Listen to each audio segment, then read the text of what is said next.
bonjour à tous, bienvenue à vous dans votre émission Ensemble, c'est mieux, qui fait la part belle à la solidarité sur France 3 Bretagne. Allez, je vous propose qu'on commence par le menu du jour. Nous parlerons ce matin de l'isolation thermique des logements, maisons et appartements.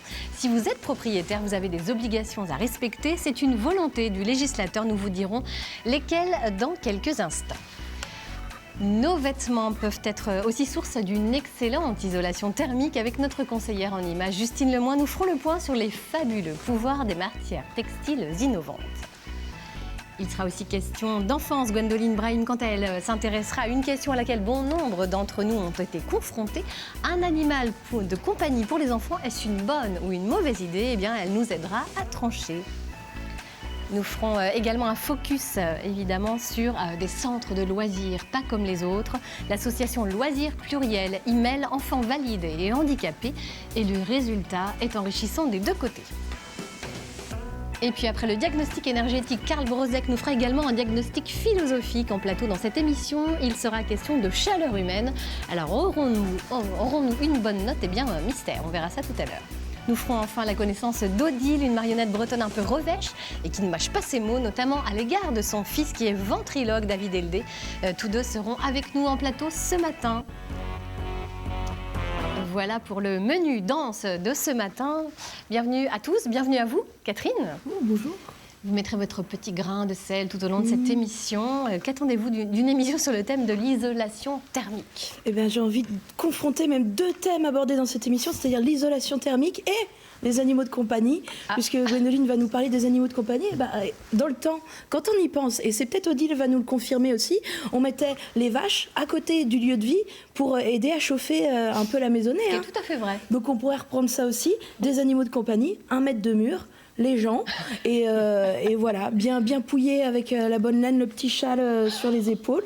Hein, c'est un concept. Oui, à l'opine du chef, regardez, elle va nous le dire. Allez, comment réduire notre facture énergétique? C'est un enjeu crucial. Nous avons déjà eu l'occasion dans l'émission d'en parler, de notre consommation énergétique et des gestes à adopter pour la limiter. Ce matin, c'est à nos logements que nous allons nous intéresser. Et le premier pas vers des économies d'énergie, eh bien, c'est l'isolation thermique. On regarde en images tout de suite en quoi cela consiste. Il était une fois, il y a près d'1 million d'années, des chasseurs-cueilleurs qui accrochaient des peaux de bêtes sur les parois de leur hutte pour se protéger du froid. On ne sait pas s'ils vécurent heureux, mais on sait qu'ils étaient au chaud. Aujourd'hui, plus besoin de dépecer cette jolie petite martre pour sentir la chaleur. En France, depuis 1974, il est obligatoire d'isoler une maison lors de la construction. C'est assez récent. Avant, le pétrole coulait à flot et on pouvait chauffer sans se soucier de garder la chaleur à l'intérieur ou de ménager la planète. Mais ça, c'était avant.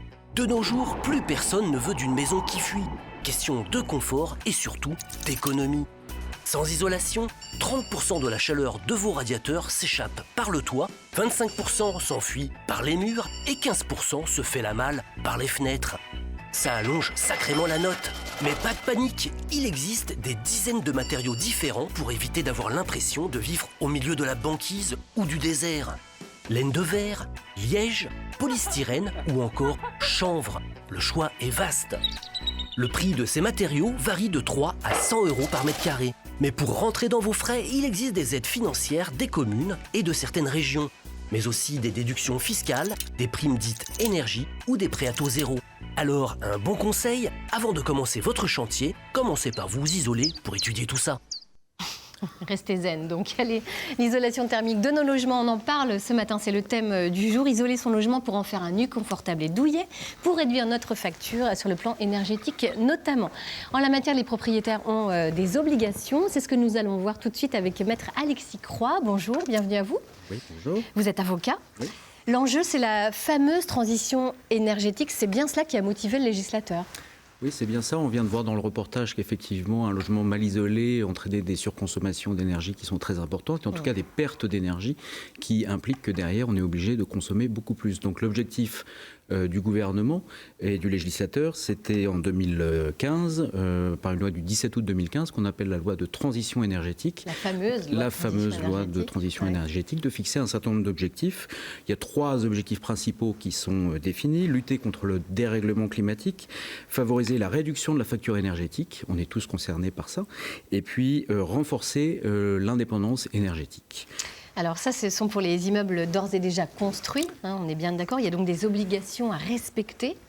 Alors, c'est pour les immeubles construits et puis pour les immeubles qui vont être à construire. Donc, effectivement, la loi distingue bien en fonction de l'état de l'immeuble, savoir si c'est un immeuble qui est déjà construit, avec des obligations qui vont être mises à la charge des propriétaires d'ici 2025, et puis des obligations qui sont d'ores et déjà, qui doivent d'ores et déjà être respectées par les gens qui font construire leur habitation, que ce soit des habitations collectives ou des habitations individuelles.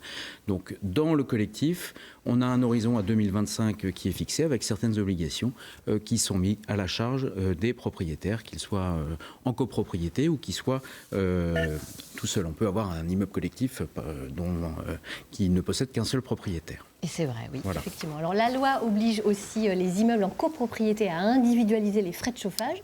Le principe, c'est quoi? C'est chacun paye ce qu'il consomme finalement. Alors on essaye effectivement de sensibiliser les gens à leur consommation d'énergie en mettant en place des systèmes qui vont permettre de détecter la consommation individuelle de chaque locataire ou de chaque propriétaire dans un immeuble collectif pour qu'on se rende compte effectivement que si on chauffe très très fort et que le voisin ne chauffe pas, c'est pas au voisin forcément de payer l'addition de votre propre chauffage.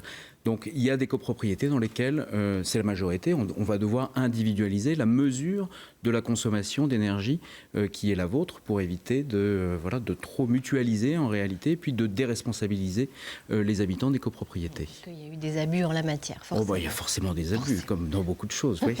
Est-ce que des dérogations sont possibles? Alors on peut avoir des dérogations à la matière, et notamment lorsque le coût des modifications vont être trop importants. Si pour individualiser, pour relever la consommation individuelle d'énergie, vous êtes obligé de changer l'intégralité du système de chauffage d'un immeuble collectif, on va considérer que le coût est excessif par rapport au gain.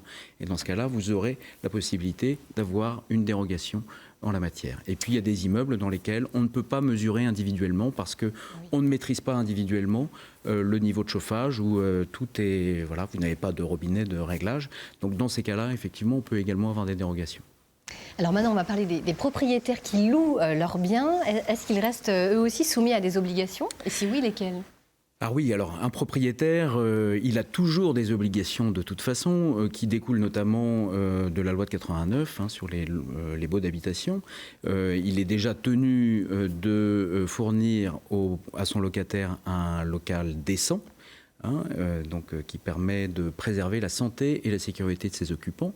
Et la loi de transition énergétique a inclus dans cette notion de décence la nécessité d'avoir notamment des éléments qui permettent la ventilation naturelle et un chauffage qui permettent d'habiter de façon sereine et décente au sein de l'appartement.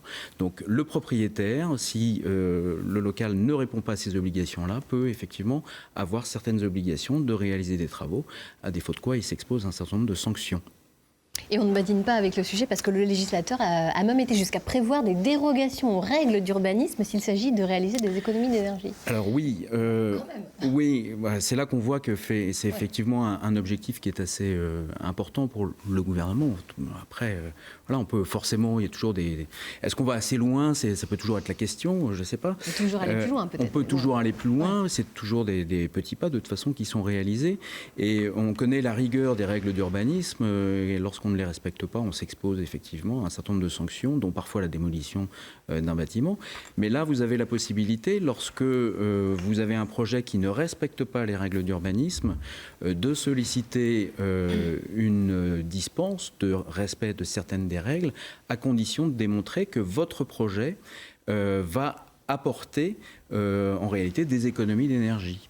Et notamment, si vous réalisez des travaux sur l'extérieur, des travaux d'isolation par l'extérieur, il se peut que vous ne respectiez pas les règles d'urbanisme parce que vous avez une épaisseur trop importante, parce que vous ne respectez pas les couleurs qui sont imposées par le PLU, etc., etc. Et donc, l'autorité qui délivre le permis de construire peut, par décision motivée, autoriser un maître d'ouvrage ou quelqu'un qui est propriétaire de son immeuble à faire des travaux qui ne respectent pas cette réglementation, à condition qu'il y ait un bénéfice énergétique.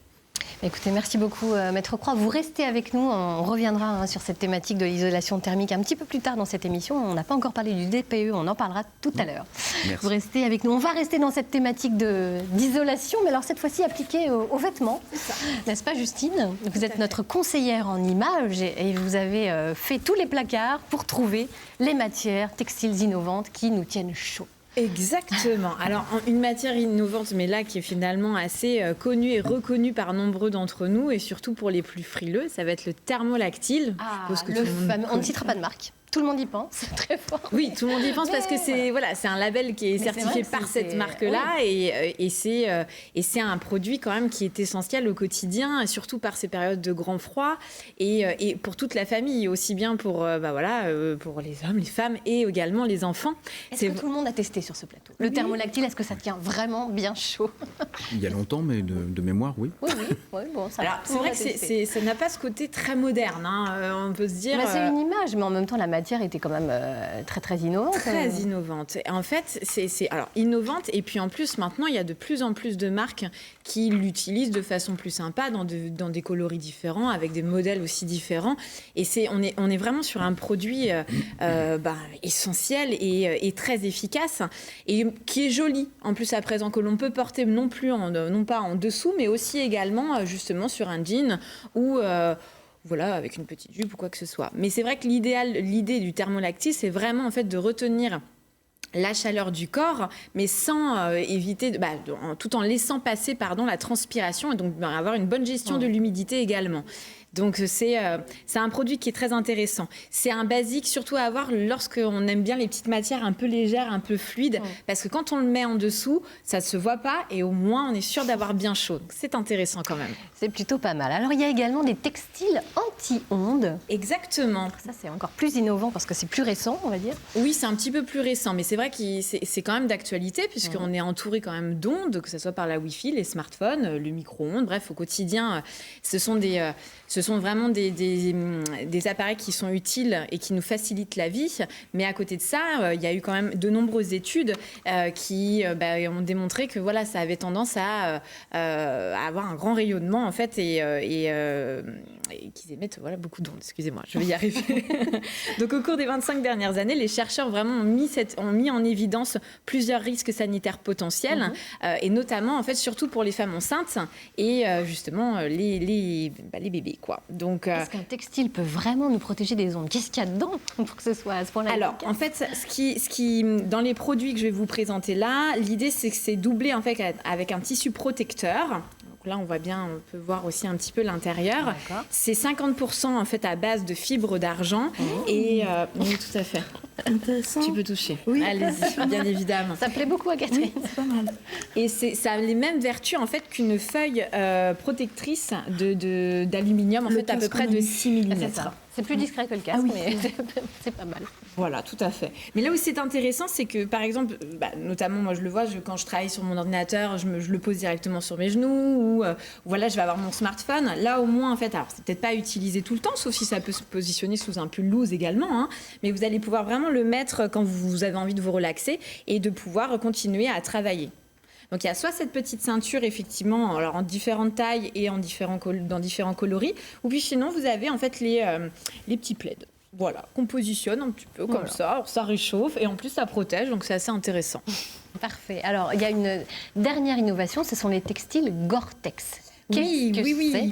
Alors je fais juste un point. Alors parce qu'il y a effectivement la ceinture et le plaid, mais je termine juste parce que là c'est typiquement féminin. Il y a pour les hommes aussi, parce que c'est important quand même. Il y a les boxers pour les hommes pour protéger les précieuses, les petites précieuses. Non mais c'est vrai, c'est important parce que non mais il y a eu pas mal de. Mais oui, bien évidemment. Mais non mais c'est important parce que il y a plusieurs études qui ont démontré aussi le lien entre justement l'exposition aux ondes et puis la baisse de la fertilité masculine. Donc, quand même, si on veut protéger tout ça, j'ai envie de vous dire à vos boucliers, mettons nos une belle boxers. alternative au slip en alu également. C'est ça. Et plus joli. Et plus Parce que c'est confortable. vraiment de jolis boxers. Et donc, oui, j'ai regardé, effectivement. Et donc, effectivement, tout à fait, Laurence, je retourne sur le textile Gore-Tex. Alors, c'est plus, là, je vous parlais de vêtements un peu du quotidien. Là, c'est effectivement des matières innovantes dans le sport. Et Dieu sait qu'effectivement, dans le sport, c'est vraiment quelque chose qui est assez quotidien. Et le Gore-Tex, en fait, c'est une membrane imperméable à l'eau, respirante et coupe-vent. Donc, on va le retrouver dans beaucoup de vêtements justement, alors plus tout ce qui est trek de montagne ou même de sport, en fait, de nature. Et c'est quelque chose qui est essentiel, comme justement on aime affronter les tempêtes, etc. Et c'est des vêtements qui sont assez sympas, très sport par contre, effectivement. Ah oui. On va pas en soirée avec, quoi. Bon, enfin quoi. Alors, ça commence à arriver, ils commencent à créer des styles un petit peu plus du quotidien, notamment dans les chaussures, les accessoires, et puis dans des vêtements avec des coupes un petit peu plus cintrées. Ça commence à venir. Mais sinon, effectivement, ça a un look très sportif. Mais en tous les cas, c'est une matière qui est exceptionnelle, justement, pour tout ça. En tout cas, c'est extrêmement pratique. Merci beaucoup, Justine. On va, vous le savez, si vous nous rejoignez, on va continuer à parler de performance énergétique et de diagnostic donc énergétique. Je reviens vers vous, Maître Croix. Oui. On va poursuivre. Qu'est-ce qui se passe si des travaux sont réalisés et que les performances attendues ne sont pas atteintes ? Ah oui, grande question. C'est un vrai problème. C'est en tout cas une question qui a amené bien des débats, puisque les débats en matière de construction en général sont des débats relatifs à l'assurance. Vous avez une entreprise qui fait des travaux et les travaux n'apportent pas les résultats qui sont attendus. Est-ce que je vais pouvoir d'abord faire reconnaître la responsabilité de l'entreprise, et puis si oui, est-ce que l'entreprise sera solvable, et à défaut, est-ce qu'elle est assurée pour les conséquences des manquements à ses obligations. Et la Cour de cassation avait tranché le problème en 2013 en disant que la non-atteinte des objectifs de performance énergétique pouvait constituer ce qu'on appelle un désordre de nature décennale, c'est-à-dire qui engage la responsabilité décennale de l'entreprise et qui permet d'avoir la garantie de l'assureur, puisque la garantie décennale, c'est une garantie obligatoire pour l'ensemble des constructeurs. Donc en 2013, elle a dit qu'à condition que le bâtiment ne soit pas utilisable sans avoir besoin de chauffer de façon excessive et d'avoir des surcoûts en énergie qui sont excessifs, ça pouvait effectivement entrer dans le cadre de la garantie décennale.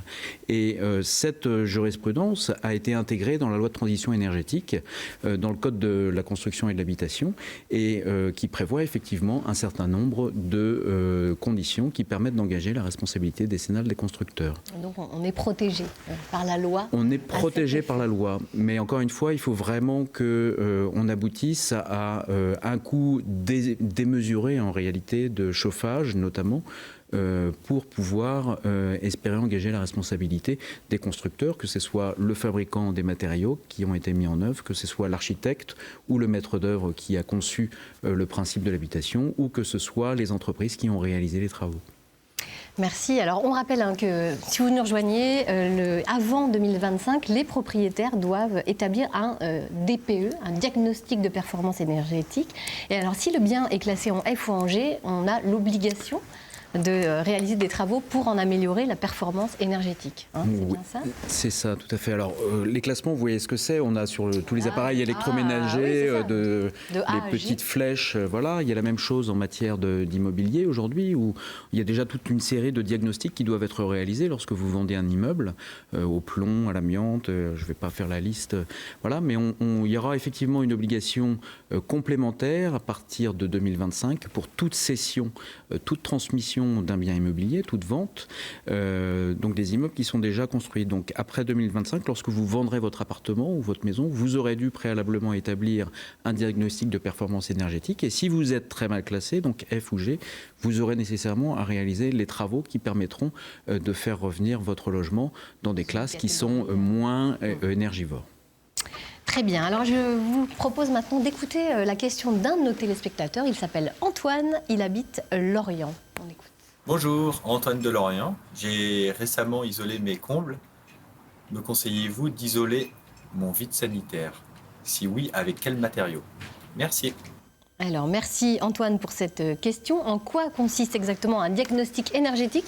Eh bien, Karl Brozek est allé à la rencontre d'un professionnel pour répondre à toutes ces questions. Bonjour Stéphane. Bonjour Karl. L'isolation thermique, c'est le sujet du jour, et en particulier le DPE. Mais alors le DPE, qu'est-ce que c'est? Alors le DPE, c'est le diagnostic de performance énergétique dont tout le monde parle aujourd'hui, qui permet donc, et qui est une obligation légale, et qui permet d'avoir les consommations de chauffage et de sanitaire de votre bien quand vous le vendez ou que vous le louez. C'est-à-dire que si je vends mon bien ou si je loue mon bien, je suis obligé, selon la loi, de passer par ce DPE. Tout à fait. Et alors, qui fait ce DPE? Des personnes certifiées qui, Tout à fait, nous avons une certification de personne donc, qui est valable 5 ans, que l'on repasse systématiquement tous les 5 ans et qui est enregistrée à l'ADEME. Vous faites ce diagnostic-là, vous rentrez tout, vous proposez ça à la personne, moi par exemple, et moi après je dispose selon ce que je veux changer chez moi pour gagner de l'argent et gagner aussi de l'énergie. Tout à fait. On prend le cas d'une maison classique comme celle-ci, des années 90, sur lesquelles on peut améliorer les ouvrants. Celui-là est neuf, celui-là c'est des vieux ouvrants de 89 en alu, ils sont déjà plus très performants. C'est déjà obsolète. Hein. Ouais, c'est déjà obsolète. La laine de verre en haut dans les combles qui peut être complètement aplatie parce qu'au bout de 20 ans, elle perd ses capacités, le nombre de fois où les techniciens sont montés dedans, etc. Donc on peut changer tout ça. Le vide sanitaire qui est un des gros postes consommateurs, énergivores, on peut aussi travailler dessus s'il y a accès. Concrètement, un DPE, comment ça se passe? On a devant nous quelques instruments qui vous servent pour réaliser ces diagnostics. Est-ce que vous pouvez nous montrer un petit peu? Alors, le logiciel qui permet, donc une tablette, qui permet de travailler sur le terrain, de rentrer les 3/4 des informations. Le téléphone, c'est juste pour la boussole. Voilà. Le télémètre laser qui va permettre de faire des mesures très précises puisqu'il faut mesurer les surfaces habitables, les hauteurs sous plafond, les menuiseries, etc. Donc ça, ce télémètre, vous le placez sur un mur et vous avez les mesures exactes et rigoureuses de la pièce. Le vitromètre pour les épaisseurs de vitres. Le briquet pour tout ce qui est isolation renforcée de vitrage et le fameux mètre quand vous ne pouvez pas passer le télémètre. Mais le briquet, concrètement, qu'est-ce que vous faites avec votre briquet? Vous cramez tout là-dedans? Non, concrètement, le briquet il sert en se mettant à 90 degrés. Quand vous avez un double vitrage, vous avez 4 flammes. Si la deuxième ou la troisième est rouge, ça veut dire que vous avez un vitrage et isolation renforcée.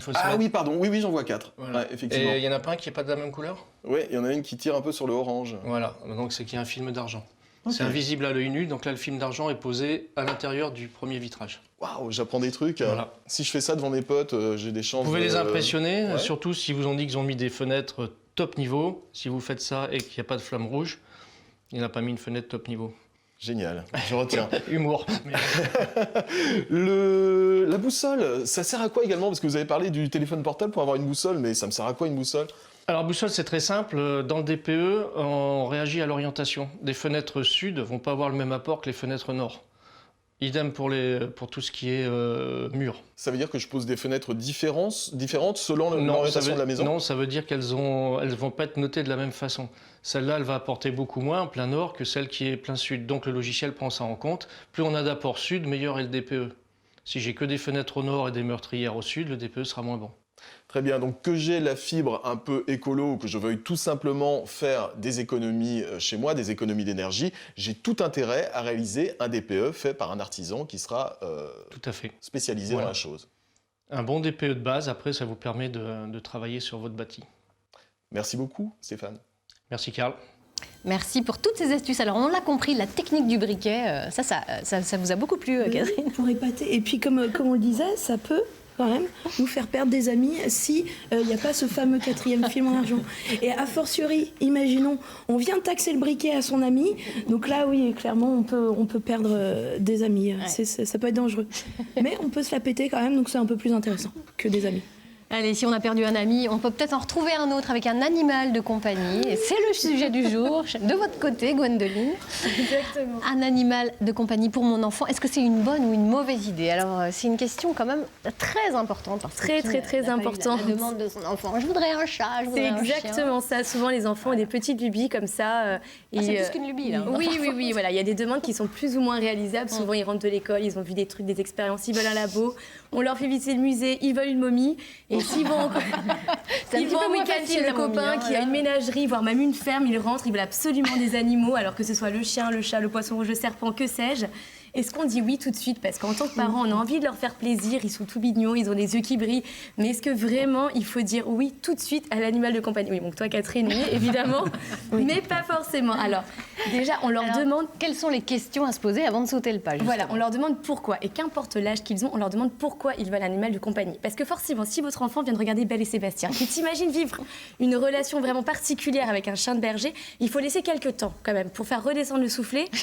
Voilà, pour vraiment lui demander, est-ce que vraiment tu veux un animal? On a vu le carnage avec le film Disney Ratatouille. Voilà, il y en a combien qui se sont vus obligés d'offrir des rats de compagnie à leurs enfants aujourd'hui, que sont devenus tous ces rats? Voilà, il faut vraiment se poser les... Non, exactement, ils ne font pas la cuisine, mais ils mangent peut-être dans la cuisine.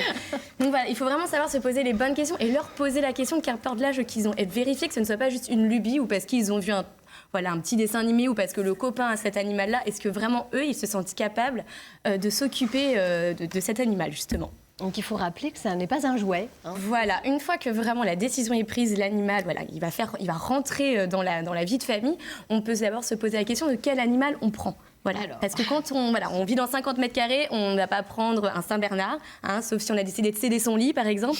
Non, on ne fait pas ce genre de choses. Il faut quand même prendre un animal qui rentre dans notre vie quotidienne et que ce soit cohérent. Donc on se pose les bonnes questions. Ensuite, il faut que l'animal, il faut comprendre qu'il va le vivre avec toute la famille. Donc on le vérifie qu'un des membres de la famille n'est pas allergique à cet animal.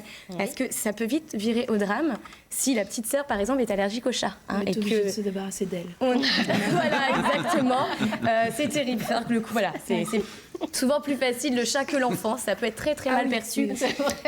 Voilà, donc il faut quand même faire attention. Ensuite, on explique à l'enfant qu'un animal de compagnie, ce n'est pas une peluche, c'est un animal, c'est un être vivant. Il va falloir s'en occuper et à long terme. Parce que bien évidemment, l'enfant va vous dire mais oui, je le sortirai, mais oui, je changerai la cage, la litière, tout ce que vous voulez, l'eau du poisson et que sais-je. Mais au bout de 3 jours, oui, voilà. Au bout d'un moment, non, il pleut, je vais pas le sortir. Et puis non, je sors avec les copains. Et puis non, la cage, finalement, ça sent pas bon. Donc voilà, c'est vite fait vous qui vous retrouvez à vous occuper de l'animal. Donc là, il faut tenir bon. Non, il faut leur dire, non, tu vas le promener. C'est bien de mettre l'enfant face à ses responsabilités. Et puis voilà, il faut quand même se dire que certains animaux de compagnie, c'est pas toujours facile de vivre avec eux. Les serpents, ça veut dire avoir des souris mortes dans son frigo. Donc tout le monde n'est peut-être pas capable. Il faut comme ça se rendre compte que ça a un impact sur toute la vie de famille. Ah oui, des souris mortes dans le frigo, c'est vrai. Exactement. Et surtout quand on part en vacances, si on part souvent en vacances, souvent on part en vacances, il faut se dire que il y aura quand même un membre en plus d'une famille et donc on ne se débarrasse pas du chien, on ne se débarrasse pas du chat. Le poisson rouge, c'est très facile à donner à belle maman, mais peut-être pas le python qui fait 1,50 m de long. Donc il faut vraiment faire attention. Et on pense à la SPA ou toutes les autres associations de protection des animaux. Oui. Et puis si vous partez en vaconces, il y a des pensions pour les chats, pour les chiens. Voilà, souvent on pense à la SPA, mais il n'y a pas que ça. Il y a des charmantes personnes qui s'occupent d'animaux. Moi, Catherine, je suis certaine que tu serais ravie de pouvoir faire des câlins. Exactement. Non, mais c'est vrai, il y a eu après les 101 dalmatiens, il y a eu c'est la SPA aussi qui récupère quand c'est des modes comme ça. Souvent, il y a des modes et il faut faire très très attention de savoir pourquoi l'enfant veut réellement l'animal. C'est pas juste un jouet ou une peluche. Merci beaucoup. On réfléchira à 2 fois avant de prendre un animal de compagnie. Oui, parce que ça a des bienfaits quand même. Quand même. Voilà. Peut-être nous le dire. Oui, justement, une bonne chose. Mais oui, c'est quand même une bonne chose. Déjà au niveau de la responsabilité de l'enfant. Les enfants qui sont un petit peu introvertis, savoir qu'ils peuvent être utiles à quelqu'un et puis prendre des responsabilités, c'est important pour eux. Les enfants qui vont avoir une petite hyperactivité aussi ou avoir du mal à se concentrer, pouvoir prendre le temps de partager un moment avec un animal ou lui dire c'est toi qui vas t'occuper de lui, ça lui met la sensation d'avoir une responsabilité, d'être grand. Et donc, c'est très important pour eux. On sait qu'il y a la thérapie par l'animal aussi. Ça permet aux enfants d'exprimer, de développer comme ça tout ce qui est sensoriel, de pouvoir retrouver le toucher, puis de pouvoir rentrer en contact avec quelque chose de vivant. Parfois, les enfants qui ont de gros handicaps, c'est pas toujours simple. Et puis, il faut se dire aussi que pour les enfants, un animal, on peut leur rencontrer plein de secrets. Il ne le dira à personne. Ça devient le confident. Exactement. Et pour l'adolescence, avoir un petit animal pour se confier quand on est fâché avec le monde entier, c'est un gros plus. Évitons les perroquets, quand même, dans ce cas. Ah oui, parce que... Exactement. Même les perroquets sont bien en liberté aussi, Catherine. Tu sais, il faut savoir être raisonnable. C'est vrai. Voilà. Merci Gwendoline, merci Justine, merci Maître Croix d'avoir été à nos côtés. Alors on parlait justement à l'instant avec vous Gwendoline de handicap. Eh bien il y a un centre de loisirs qui s'appelle Loisirs Pluriel qui a des antennes en Bretagne qui propose justement de mêler enfants valides et enfants handicapés. Vous allez voir, c'est une expérience humaine magnifique. Je vais vous raconter une histoire, mais Emma, arrête d'embêter Anatole. Anatole, tu lui dis un peu. Emma, Anatole et les autres assistent cet après-midi-là à un spectacle de marionnettes. Alors, Violette, elle est amie avec... Cachée derrière le masque, Tiffaine a scénarisé son animation pour la rendre accessible à tous les enfants, qu'ils soient en situation de handicap ou pas. C'est très joli. Il y a cette notion-là qui est importante, c'est que comment on ne se met pas de limites. Et comment est-ce que si on décide de faire cette activité-là, on ne se dit pas là ça va pas être possible, là ça va être possible, mais là ça va être réalisable comme ça. Et comment est-ce que du coup on essaye de tout réimaginer pour que tout le monde puisse se retrouver. On ne peut pas toujours tout faire, mais ce qu'on essaye de mettre en place, on essaye de faire en sorte que tout le monde puisse y participer en fait. Attends, on essaye, Lucille, tu peux le faire toute seule. La mixité, elle est plus simple à travers les loisirs. C'est sûr que quand c'est du scolaire et quand on a des attentes par rapport à un programme scolaire, le handicap peut être plus compliqué, l'accueil de l'enfant, mais dans le cadre du loisir, on peut trouver facilement des activités qui sont à la fois pour des enfants valides et en situation de handicap. Qu'est-ce que c'est ça ? Dans la salle d'activité, les enfants en situation de handicap sont aussi nombreux que les enfants valides. Tout ce petit monde se mélange sans se poser trop de questions et chacun s'adapte à l'autre. Qu'est-ce qu'il y a, Emma ? Et alors ça se passe comment avec eux ? On doit faire lentement. Il y a aussi des fois où on doit parler en langue des signes, des trucs comme ça. Le fonctionnement est le même que dans un centre de loisirs classique, mais ici les animateurs et éducateurs sont plus nombreux afin d'accompagner au mieux les enfants qui en ont besoin. Il y a certains enfants qui ont besoin vraiment d'un cadre tout le temps ensemble, proche de quoi. Et certains enfants peuvent être un peu plus distants, les laisser un peu plus vivre. C'est vrai que Maxime, il a plus besoin d'être proche de nous, quoi. Depuis sa création, Loisirs Pluriel a fait ses preuves, à tel point que la liste d'attente est longue. À Rennes, 40 enfants en situation de handicap espèrent pouvoir intégrer le centre en 2018. Magnifique initiative. Nous ont rejoint Karl Brozek, David Eldé et Odile, ainsi que Lucille Graal. Bonjour Lucille. Bonjour. On vous a vu à l'instant dans ce reportage. Vous êtes la directrice du Centre Loisirs Pluriel de Rennes. Oui. On a vu, c'est vraiment une association incroyable. Vous avez 6 antennes en Bretagne et c'est né à Rennes cette initiative en fait. Oui, c'est ça. Ça a été créé. Enfin, le premier centre a été créé ici à Rennes en 1992 et maintenant on a une antenne à Saint-Malo, Vitré, Saint-Brieuc, Lorient et Quimper. Voilà. Alors l'idée d'origine, c'était de en fait, c'est parti vraiment du terrain, quoi. C'est ça qui est important. Tout à fait. Le fondateur, donc, c'est Laurent Thomas qui faisait un séjour avec des jeunes valides. Et il y avait à côté de l'endroit où il faisait ce séjour des jeunes en situation de handicap. Ils ont fait une activité ensemble ou une journée ensemble. Et en fait, voilà, c'était une évidence de se dire, bah oui, pourquoi ils ne seraient pas tous ensemble, quoi. Et cette idée-là, je pense que c'est pour ça qu'elle a continué à se développer aussi. C'est que justement, c'est une évidence, en fait, que tous les enfants soient ensemble dès le plus jeune âge. Ouais. Alors, quelle est la proportion aujourd'hui d'enfants valides et handicapés ? Moitié-moitié. Moitié-moitié, donc mixité. Oui, à parité. Donc c'est parité exacte à l'inscription. Après, du coup, sur une journée, en fonction des besoins de garde des familles ou d'autres, ça peut bouger. Donc inconditionnalité de l'accueil également, quel que soit le handicap, c'est ça? Oui, exactement. On a un principe d'inconditionnalité de l'accueil, donc quel que soit le handicap de l'enfant, la gravité, etc., on fait en sorte de l'accueillir. Quel type d'accompagnement vous proposez du coup? Il y a vraiment une expertise qui est faite en amont sur les besoins de l'enfant. Comment vous fonctionnez précisément? Oui, c'est ça. Donc la famille fait une demande d'accompagnement et il y a une personne au siège du réseau Loisirs Pluriels qui fait une évaluation avec la famille des besoins de l'enfant, de ses besoins d'encadrement. Donc on va évaluer s'il faudrait une personne tout le temps avec cet enfant ou plutôt une vigilance un peu plus distanciée, etc. Et aussi tous les besoins type adapter le repas, peut-être faire venir un cabinet infirmier pour des soins si besoin, etc. Donc tout ça, c'est préparé en amont pour que tout soit prêt quand l'enfant arrive. Donc c'est vraiment du cas par cas, en fait? Oui, tout à fait. Ouais. Au-delà de 13 ans, ça se passe comment? Alors effectivement, il y a eu d'abord les centres de loisirs créés et puis arrivé aux 13 ans, se pose la question parce qu'un adolescent en situation de handicap, contrairement à un adolescent valide, ne se garde pas tout seul. Donc il y a toujours un mode de garde arrivé à 13 ans. Donc voilà, la question s'est posée à ce moment-là et on a créé les services Capado, qui sont des services 13-18 ans, un peu sur le modèle des maisons de jeunes, qui ouvrent le samedi et pendant les vacances scolaires et qui permettent aux adolescents en situation de handicap de faire des activités comme tout ado, aller à la piscine, au bowling, dans des festivals, etc. Donc les antennes Capado, elles existent dans toute la Bretagne. Donnez-nous un peu les villes alors du coup. Alors du coup, il y en a une à Rennes, une à Saint-Brieuc. On en a ouvert une à Quimper en novembre dernier. Il y en a une qui ouvre à Saint-Malo en février. Voilà.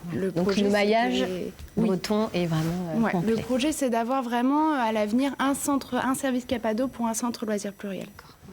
Quels sont les retours des familles? Quels sont les retours d'expérience? Des deux côtés, parce qu'on imagine que la richesse, elle est vraiment de part et d'autre. Ah oui, tout à fait. Ouais. Nous, on remarque ça, que vraiment c'est profitable et aux uns et aux autres, que les enfants valides développent aussi une grande patience et une plus grande tolérance au contact des enfants différents. Et les familles, souvent le premier retour, c'est dès l'inscription. Les familles vont nous redire, mais vous savez, mon enfant, il a cette difficulté, vous savez, il a besoin de soins. Et donc nous, on dit, oui, pas de souci. Et il y a cet étonnement-là de se dire déjà, ah oui, il n'y a pas de problème en fait. Il va être pas de différence de fait. Voilà. Et au fur et à mesure, en fait, les familles, elles ont les mêmes attentes que tout parent, que leur enfant soit bien, qu'il se fasse des copains, qu'il s'amuse, qu'il participe aux activités.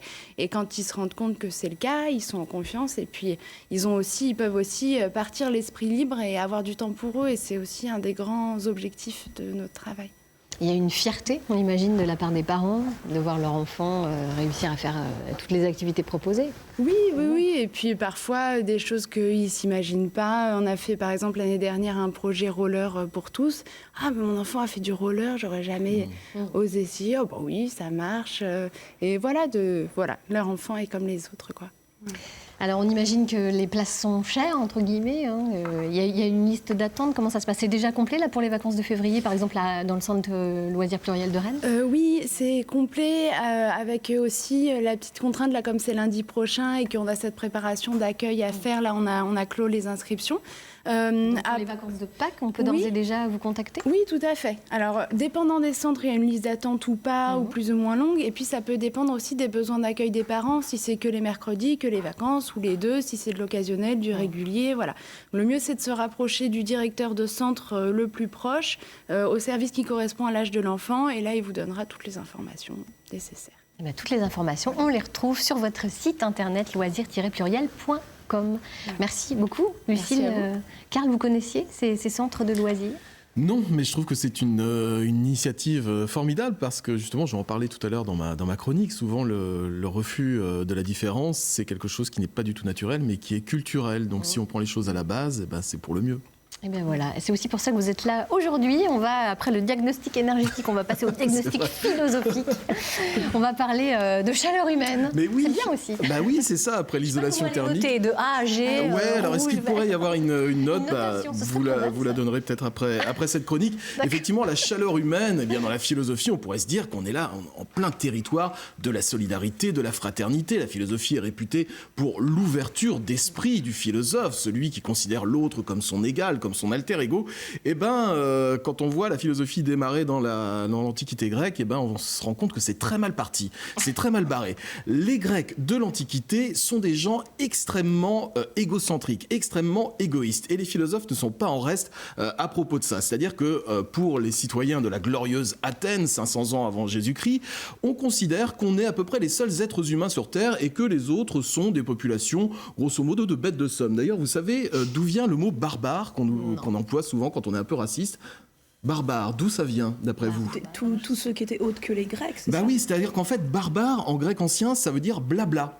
C'est du blabla, c'est-à-dire que les Grecs de l'Antiquité considèrent qu'ils sont les seuls à avoir une véritable langue et que partout ailleurs dans le monde, que ça soit en Europe, que ça soit en Chine, que ça soit n'importe où ailleurs, on fait du blabla. On est comme les animaux, on pousse des cris. Donc c'est pour vous dire effectivement que les choses sont quand même assez mal barrées, que l'esclavage, j'allais dire l'espionnage. Pourquoi j'allais dire l'espionnage? L'esclavage est totalement validé par les premiers philosophes et en particulier Aristote. J'ai retrouvé une phrase d'Aristote qui est extraite de son livre qui s'appelle La Politique, où Aristote explique un petit peu sa vision des choses et comment une société doit être dirigée. Et bien voilà ce que dit Aristote de l'esclavage, il met ses petites lunettes. L'être, écoutez bien, l'être qui, par son intelligence, a la faculté de prévoir, est par nature un chef et un maître, tandis que celui qui, au moyen de son corps, est seulement capable d'exécuter les ordres, est par sa nature même un esclave. Donc l'intérêt du maître et celui de l'esclave se confondent. Autrement dit, c'est une question de nature. Il y a des peuples qui sont là pour gouverner et des peuples qui sont là pour servir, des peuples serviles. Voilà. Tout va bien. Mais vous nous faites peur là. Rassurez-nous, il y a quand même des philosophes qui ont défendu, qui ont critiqué l'esclavage quand même. Oui, alors mais il va falloir attendre très tard. En France, au XVIe siècle, on connaît tous Montaigne, le grand philosophe, le grand écrivain Montaigne, dont on voit l'image actuellement à l'écran. Michel de Montaigne, c'est un monsieur très riche, un riche héritier. Il est philosophe, il est écrivain, il a une belle demeure près de Bergerac en Gironde, et surtout, Michel de Montaigne est maire de Bordeaux à son époque. Et en tant que maire, il va aller se promener, puisque Bordeaux à l'époque est un port qui pratique malheureusement ce fameux commerce triangulaire, le commerce de l'esclavage, où il y a de la marchandise humaine un petit peu partout sur les quais. Et Montaigne a l'idée d'aller interviewer les soi-disant sauvages qui sont là sur les quais et qui sont parqués avant d'être répartis un petit peu partout chez les riches propriétaires pour être réduits en esclavage. Et Michel de Montaigne, j'allais dire Michou, la Miche, c'est un vieux pas. Ça fait réagir. Michel de Montaigne va donc interviewer en quelque sorte ces gens, et on revient avec une idée qui est totalement novatrice pour l'époque, c'est-à-dire que pour lui, en fait, entre ceux qu'on appelle les sauvages et les civilisés européens que nous sommes, c'est pas du tout une différence de nature, c'est une différence de culture. À l'époque, le spectre qu'on brandit pour fustiger ces populations d'Afrique ou d'Amérique du Sud, c'est l'anthropophagie. Ces gens se dévorent entre eux, ils sont anthropophages, ce sont des cannibales, donc ce sont des animaux, ce sont des gens absolument infréquentables. Et Michel de Montaigne pose tout simplement cette question, il nous dit, à nous occidentaux, et si dans notre religion, depuis des siècles, depuis des millénaires, on nous disait que c'est bien de manger les ancêtres, parce que c'est leur faire honneur, parce que en les avalant, on a un petit peu de leur valeur en nous. Michel de Montaigne nous dit, croyez-moi, que si c'était dans les livres sacrés de nos religions à nous, on le ferait sans aucun problème, parce que la religion nous fait faire à peu près tout et n'importe quoi. Et d'ailleurs, on mange bien le corps du Christ, de façon imagée, certes de façon allégorique, mais on mange bien le corps du Christ. Et donc ce spectre de l'anthropophagie, du cannibalisme qui est brandi, Michel de Montaigne le met un petit peu par terre, le met un petit peu à mal, au nom d'une compréhension des peuples. Ce n'est pas une différence de nature, c'est bel et bien une différence de culture entre ces peuples différents et non pas sauvages et notre culture à nous. Merci Michel, alors ouf. Ouais, merci. Alors je crois que vous vouliez finir avec Nietzsche. Oui. Nietzsche qui a été pris à tort pour un raciste et un antisémite. Oui, qu'est-ce qui s'est passé avec Nietzsche? Vous savez qu'une dizaine d'années avant sa mort, malheureusement, Nietzsche fait un AVC en pleine rue à Turin, il tombe par terre, il ne se relèvera jamais, il ne retrouvera jamais ses facultés mentales, il va finir tétraplégique et immobilisé dans une chaise. Et Michel, j'allais dire, là c'est Fred, c'est Fredo, c'est Freddy Nietzsche. Il a une frangine qui malheureusement est totalement antisémite. Elisabeth Foster Nietzsche épouse un antisémite notoire et se met à délirer et se dit, tiens, mais comme le frangin il est dans une chaise et qu'il peut plus trop rien dire, je vais un petit peu réécrire ses textes. Elle produit des faux totaux de Nietzsche, notamment un livre que Nietzsche n'a jamais écrit qui s'appelle La volonté de puissance, et où Nietzsche est censé avoir des propos antisémites. Quelques dizaines d'années plus tard, Hitler rencontre la sœur de Nietzsche, ça se passe super bien entre eux, ils sont super potes, et Hitler va aller jusqu'à offrir les œuvres complètes de Nietzsche à Mussolini en cadeau. C'est dire si ça va loin. Du coup, Nietzsche récupère une véritable image d'antisémite, ce qui est totalement faux. Je vais juste vous donner une expression utilisée par Nietzsche dans un de ses livres qui s'appelle Aurore. Nietzsche dit à propos des Juifs, il serait juste d'expulser de l'Europe plutôt que les Juifs tous ces braillards antisémites.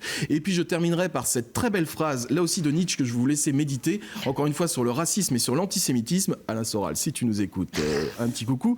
Nietzsche dit « Je ne connais ni juifs, ni chrétiens, je ne connais que des hommes, et je ne fais de distinction entre eux que de ceux qui sont justes et ceux qui sont injustes. Qu'ils soient juifs ou chrétiens, il est difficile aux riches d'être équitables, mais quand les lois seront justes, les hommes seront justes. » Et pan, là voilà la fraternité, la véritable. Bon, bah merci. Et ce qui est génial, c'est qu'avec vous, on comprend tout à la philo. Et moi, j'ai rien compris. Odile, elle a rien capté. L'émission est sous-titrée. Cours de rattrapage pour Odile. Ouais. Carlito, t'as été dur. Les repas de famille ne devaient pas être super fun quand même chez les Nietzsche. Non, exactement. Ouais, c'est vrai, ça ne devait pas être terrible. Ouais. Il y a des poules amandes tous les jours. Non, je pense pas, non, effectivement. Odile nous a rejoint, ainsi que David Eldé, qui est ventriloque, vous l'avez compris. Alors, place aux dames, on commence avec vous, Odile. Vous venez de Quérity, dans le pays bigoudin, et vous n'êtes autre que la maman de David. Hein. Certains disent que vous avez mauvais caractère, mais on ne dirait pas. Vous êtes une mauvaise langue, c'est vrai ou pas? Non. Je dis tout ce que les gens pensent tout va. Non, il faut dire un peu les choses comme on les pense. Hein. Tu sais ce que c'est, toi aussi, hein, Laurence? Alors, on vous dit gourmande. Est-ce que le gâteau breton a vos faveurs? On imagine. Oui, sans doute. D'ailleurs, j'étais un peu déçue, Laurence. C'est de l'eau, j'aurais préféré un coup de citre. Désolée. Il avait fallu budget, quoi. On va changer. On va changer la prochaine fois si tu veux que je revienne. D'accord, pas de problème. On vous dit radine aussi, c'est vrai ça ou pas? Non. Non. D'accord. Dis pas ça. On va commencer à se fâcher déjà la première minute, ça va te faire. Bah oui, t'es pas très diplomate. Oui, c'est vrai. Écoute, qu'est-ce qu'il dit, Carlito? Alors, vous montez sur scène avec votre fiston depuis 2017, Odile, et votre spectacle s'appelle Gast. J'espère que je le prononce bien, tout un programme. Qu'est-ce que vous y racontez, dites-moi? Oh, j'y raconte des choses de ma vie de tous les jours. Je dis un petit peu du mal des gens. Et je présente aussi mon fils Robert. Oui. C'est un joli spectacle, il n'est pas trop cher. Ça va. On fait payer en plusieurs fois. Oui, il faudrait que tu viennes nous voir. Mais avec plaisir. Alors, vous avez croisé du beau monde, dites-moi. On m'a dit ça, Jean-Yves Lafesse, Nolwenn Leroy. Vous êtes une star, Odile. Oh, c'est elles qui sont un peu jalouses de moi. Oui. C'est vrai que j'ai du plaisir à rencontrer ces trois-là. Jean-Yves, ça, c'est un coquin. Et Nolwenn aussi, je l'ai croisé, oui. Nous aussi, on a croisé. Allez, est-ce qu'on peut interroger votre fiston sans que vous n'interveniez? Allez, on pourrait? Bon, David. Maintenant aussi, ils t'ont invité? Un peu. Ouais. Allez, David, maintenant c'est à vous. Comment est Odile, dites-moi? Alors, qui vous a inspiré cette marionnette? Alors, curieusement, c'est ma maman, en fait, qui m'a inspiré. C'est fou, parce ça. Que On l'aurait deviné presque. On imaginait. On imaginait? Oui, sans doute, ouais. Parce que ma maman, en fait, a exactement le même âge qu'Odile. Odile a 90 ans, ma maman a 90 ans. Bravo. Et voilà, et ma maman, elle a un petit accent, et je me suis dit, ce serait marrant parce qu'elle a un accent, oui, et elle a aussi un caractère un peu de cochon. Et je me suis dit, ce serait quand même rigolo d'avoir représenter ma maman en tant que personne âgée et en tant que marionnette, même si j'aime pas trop le mot de marionnette. Et c'est comme ça qu'est né Odile, en fait, qui raconte un petit peu ce que vit ma maman au quotidien. Ouais. Sur scène, vous êtes Robert, le fils qu'elle aurait voulu avoir. Hein. Alors, qu'est-ce qu'il a de différent de vous, vraiment, ce fils? C'est un vieux garçon, hein. Il a 50 ans, il est toujours célibataire, il habite toujours chez maman. Donc, durant le spectacle, il aimerait beaucoup trouver une fiancée. Et il demande d'ailleurs à sa maman d'essayer de lui donner un petit coup de main. Elle aimerait bien le garder à la maison. C'est toute une histoire de famille, en fait, qui se termine bien. Je ne sais pas pour qui, mais qui se termine bien. Alors, vous avez une autre marionnette, Pupette. Voilà, donc Pupette, en fait, c'est qui est un... Alors c'est un, on va dire que c'est un putois, en fait. Voilà. Sympa la famille. Ouais, c'est bien. C'est farfelu à la maison. Voilà, donc Pupette, c'est plus une marionnette pour les enfants, en fait. Voilà. Mais vous, c'est Odile que vous préférez, quand même. C'est un peu ma mère, donc... Évidemment, oui, elle m'accompagne partout. Et c'est vrai qu'il y a un très bon retour du public. On tourne un petit peu dans le Finistère, on a pas mal de dates qui arrivent. Et un excellent retour, parce que je pense que cette bigoudaine qui fait un petit peu l'image de la Bretagne, on a tous une mamie qui peut-être ne portait pas la coiffe, mais on a toujours une petite grand-mère avec un accent qu'on a croisé quelque part en ville. Et comme Odile est immortelle, c'est magnifique. Ouais. Comment vous vous êtes formé, entre guillemets, en tant que ventriloque? Ah non, il est fait ventriloque, c'est moi qui fais tout. C'est vrai, vous croyez? C'est bien. Moi, c'est venu un petit peu. Moi, j'étais animateur radio pendant plus de 15 ans. J'ai toujours travaillé avec la voix, en fait. J'ai fait de la radio, j'ai fait aussi de la discothèque, j'ai fait du théâtre d'improvisation. Donc, je suis habitué à parler.